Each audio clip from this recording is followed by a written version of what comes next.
na mu va mo chi ain hi na mu su keu chana lo pi ma jingi mi tin mi tang zo si YouTube bor zo si ama de zo si sum ni ango nu sum hola ngo nu to hi ko yin sum hola ko yin suman em tia ga do ta chana na mu su keu chana to hi the wicked shall prosper adi the Bible in pathin ngai sa lo te mi gi lo te cho akhang to e adi ai lai pi ja khang to ham akhan to naw cho sot ding ham pathin thun ki chen ta solution a pi Bible chang khat la ni ga simi te wi sam som sagi le thum chang som la ni hi ka ga sima hi le Bible chun hi tir ni sei in ve vin hi cho hi pathin ngai sa lo ho hi ve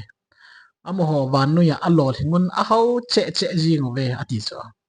ele version chum pa chu sim ki nai le vetan mi gi lo ki ti ho chu amo hi a hi vin anu aning in a chon a hau be che jing ve ti na David jong ni lungdong le ing cho ipu David jong mi gi lo ho pathin ngai sa lo ho mi chon si ho thil ho ai lo wa hi le doi choi ho ai lo wa hi le pathin dan thu pal ki ana pathin do na ki sahin kho hi a hau win a hau che win ti ho ni sei cho zo jong le sam bung som na sigi thum asung si tham khat kan sim be na lai de na akhan to dan hi pa kai gol pha pen David jong chu ha ta ni lungim pia ani lungdong the ji answer nei ha sa the ji cho ya chui vet nai le diabol kitipa mi hliam pa Satan kitipa jang ki chen ta ama lungde na tong ho jong phat the bua a ho sa the di ki chen ta ki mu cho vet sana me thu bung li chang ge chang ko ji simai le Jesu Krista ko ma chu diabol in ki chen ta ani sei cho mol sang ta chunga Jesu cha poison wanui le si gam lo pi ni zo sevet sain chen Jesu za chun na khub ba na lu a nei ho wa he le hi chang si hi na pi nge ti cho na ya chu lungthieng ta Satan ang swa ki pilot na pathin do na ding le Satan lo pi na dinga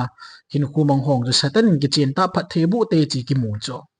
ya chu diabol honga na pathin bin in shola hi ti le amen ta ni welcome thei te chu diabol in phat the bu ma de ya chu diabol in mal tong ho hian lang kaw si ho hian lang hui mu te kau bru te siwa te ipi ho hi long ne diabol wa choi nga ni ya chu diabol in ama lung de ana tong no lam ro song su kitchen ta phat the bu ti kitchen ta ki mu ai la diabol phat the bu na ki ti hi kilit sa na the hi poi ti kitchen ta ki mu pathin thon kitchen ta sai na lai cho ve sana job bung som ni la chang si yong si ven ai le ipi dinga mi gi lo hi hing jinga hung te zia chule that thanei ta a hing jiu hamati cho na zob jong lungkham cho pathin mi te ho jong mi gi lo te chunga na sata a ipha gial lo lam lama khan to na nei pau he ani lungdong jing cho Bible khanga pa tua ai hon ilungdon naw hi ma cha he lo cho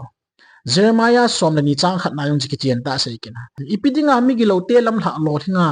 ha ta ki ta lo hon no as a ho che hamati cho na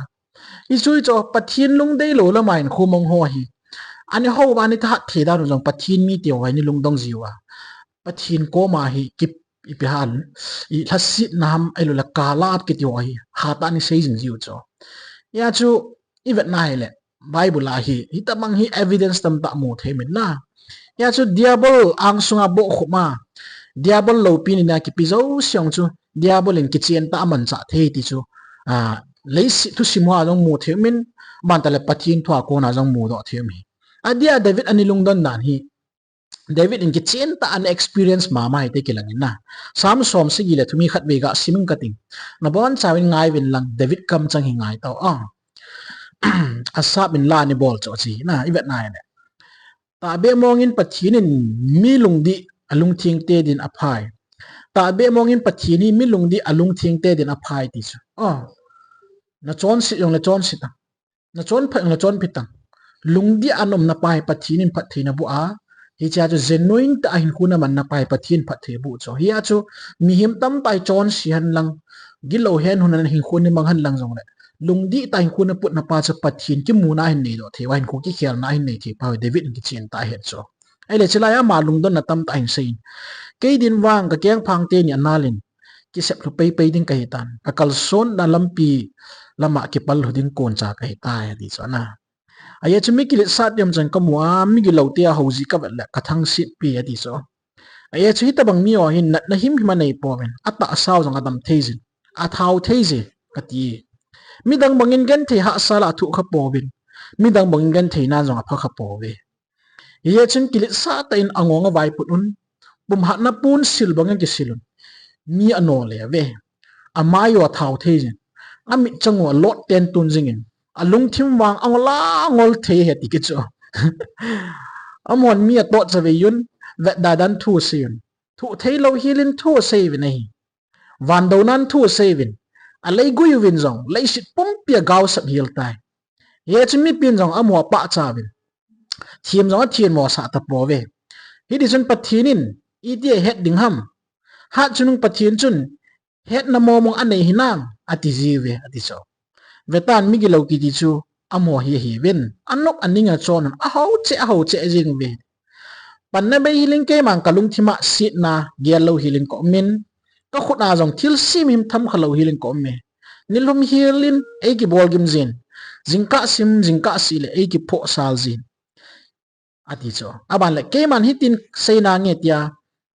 ka sei kha hi le na sun na chela te chunga a chon hil ding ka hitai a hin iti monga ka het chit ding ham tia ka ngai tu le ke dinga gim na bep siul a kilometer so chela ya kam chang chun he chuna ipija mi chon pho chunga he unfair di lo ta thil su zia mi gi lo hoi phat theina chang jing da nam ham hi chuai ka gela hi le pa ka gim na bep siu hin kha thim themo poi di so ai wanga david in an het thim na solution ka sei cho chang som la sigi nai vet nai le pathin mun thinga kong lu na mi gi lo te man tha na ding a ki hon na ka het do ma sang si di cho ipija mi chon phate chunga unfair ta treatment hi zinga phat thea chan niu lai chang theilowa di na chan niu lai chang theilowa mi gi lo te yo cho ho na phat theina di na chang jing dan am ham hi tho ta bang ka gel jinga kanung bui lai ta chun na kei ding gim na bep siun a hin la pakai mun thinga kong lu nai le mi gi lo te aman tha na diu kamu pai tai ni chu ya chu aban hi simsom su leo chu mi gi lo te man tha na ding david in kitchen time sei chu ya chu david in achai chaina alung kham pi le ang pya alung gim pi athil het thelo pen chu pakai ang sung mun thinga ong lu na chu ammu pa ni chu hi chu labola ain sai ain sa do cha na pakai mun thingi tiu hi thil lo pi tai so pi chu deep meaning ai meaning len ta me chi ya chu jing dong thai dunga pa na ku mun thing chung chang mun thing ki ti hi hobu sei na he ya chu mun thing chung chang ki ti hi installation series next by next akan bol kit ding in ya chu pathin thu hi lo pi ta a hi na mu do ding bible na mu da no jong dam lang ta hong hi ding hi chi ki chen ta ma hin mo chin dio in ya chu mun thing chung chang hobu chung chang ka hin sei ding series by series a ka hin sei ding pen hi lung set ta viewer hoi nan ngai wa thila thuwa na lung thim pum piu na pi bang wa hi pathin thu ngai na lung thim pum piu na hin pi de pa kai min ka ti min pathin thu lo pi ta i sei ding bible na mu chi dan le alang dam dan hi adanga hong kidang de ka sei do no ye chu ni chi pathin thu na ngai di wa ka tim na hi we ye chu chi video ai cham hat la sei no min tin pathin pa the bu ki ta